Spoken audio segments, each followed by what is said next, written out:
In the quaint seaside town of Port Blossom, lived a retired librarian named Agnes.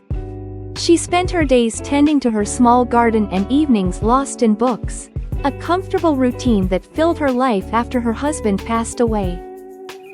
One blustery autumn afternoon, a handwritten note appeared on the community bulletin board, announcing the formation of a Sea Glass Seekers Club.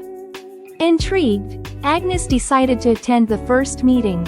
At the meeting, Agnes saw children playing joyfully on the beach.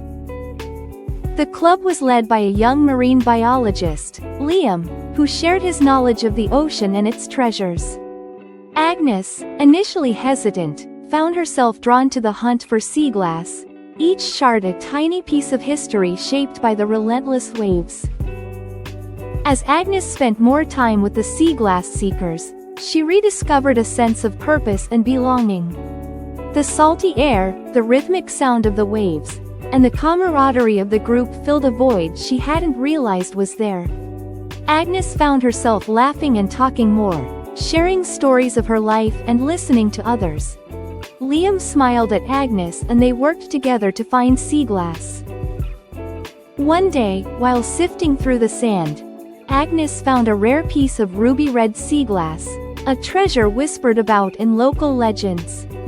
As she held it up to the light, she felt a connection to the past and a renewed sense of hope for the future.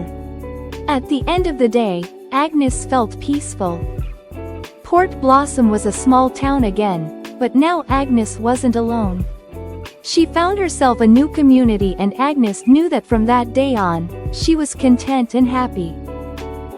In a realm where magic intertwines with technology, Princess Anya discovers an ancient prophecy foretelling a looming darkness. Guided by her loyal android companion, Bolt, she embarks on a perilous quest to unite the scattered kingdoms and confront the encroaching shadows. In the small, quiet town of Everglen, lived a retired librarian named Theo Finch. He was known for his encyclopedic knowledge of literature and his gentle demeanor, but since his wife passed, Theo had become increasingly withdrawn, finding comfort only in the silence of his book-lined home. Everglen was a town brimming with potential, but was slowly stagnating as local youth was moving away for larger city jobs, and was losing touch with its elder residents. One day, a young woman named Clara arrived in Everglen.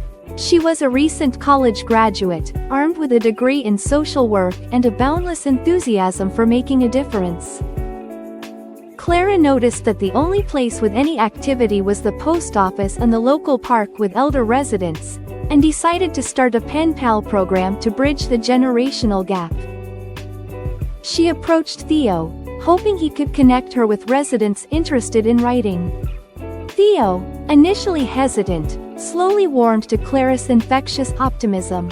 He agreed to help, dusting off his old address book and reaching out to former book club members.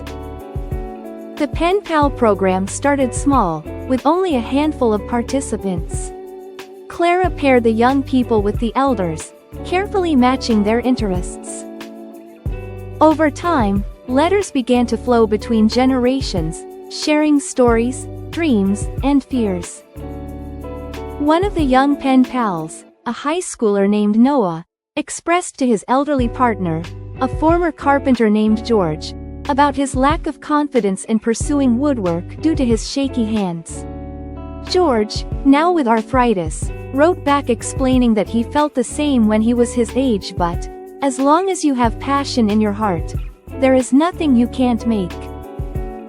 Over time, Noah started sending photos of his craft projects to George, where the older man would give feedback and critiques to further the young man's woodcraft skills. The Pen Pal program flourished, attracting new participants and becoming popular in the town. The youth and elders started to engage with each other.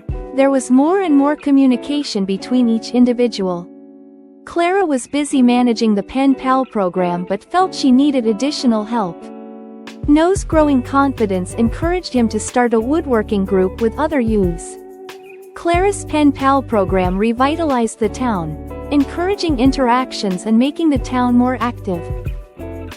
The town decided to have a closing celebration where the youths and elderly pen pals could finally meet in person. Everyone planned to contribute food, decorations, and activities. With his revitalized heart, Theo agreed to read a poem he had written to express his thanks for all who attended. The celebration was a heartwarming success, filled with laughter, shared stories, and newfound friendships. The mayor, surprised by the town's change in activity, gifted Clara the key to the city and proposed to help her establish a community center.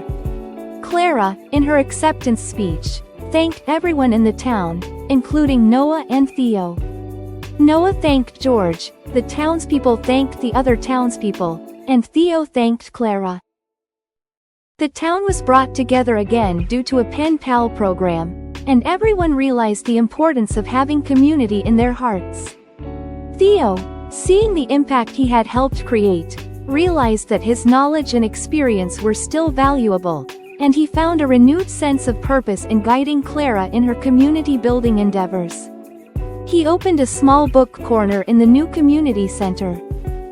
Everglen became more vibrant than ever before, a testament to the power of human connection and the beauty of intergenerational wisdom.